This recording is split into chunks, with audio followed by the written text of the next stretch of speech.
Ouvrez votre Bible maintenant et faites votre premier miracle comme l'a fait la propriétaire de ce salon de coiffure. Vous pouvez le faire. Si vous lisez la Bible simplement comme un événement historique, vous passerez à côté de la vision spirituelle, mentale et scientifique des lois de l'esprit qui nous intéressent dans ce livre. Prenons ce passage.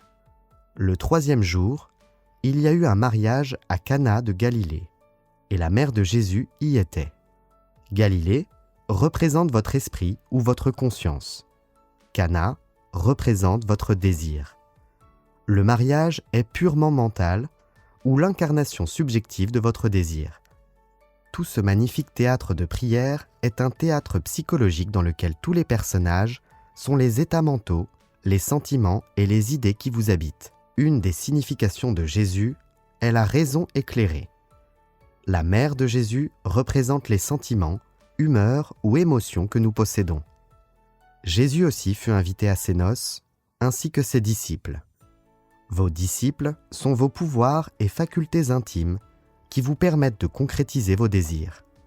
Or, il n'y avait plus de vin, et la mère de Jésus lui a dit « Ils n'ont pas de vin ». Le vin, comme nous l'avons établi, représente la prière exaucée de la manifestation de vos désirs et idéaux dans votre vie.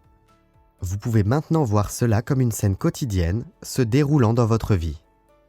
Lorsque vous désirez accomplir quelque chose comme l'a fait cette jeune femme, en l'occurrence trouver du travail, de l'argent et une manière de résoudre un problème, il vous vient des suggestions de manque du genre « il n'y a pas d'espoir ».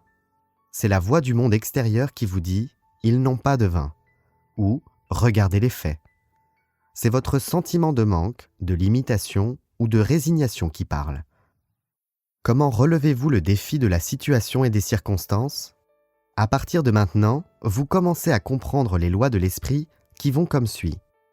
Comme je le pense et le ressens en moi, ainsi est mon monde extérieur, c'est-à-dire mon corps, mes finances, mon milieu de vie, ma position sociale et toutes les phases de mes relations extérieures au monde et aux hommes.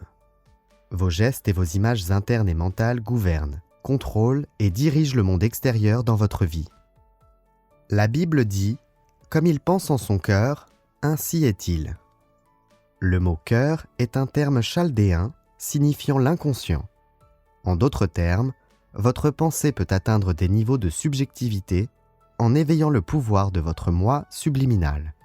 La pensée et les sentiments sont votre destin. La pensée chargée de sentiments et d'intérêts est toujours personnalisée et se manifeste dans votre monde. La prière est un mariage de la pensée et des sentiments, ou de vos idées et de vos émotions. C'est ce que représente le banquet de mariage.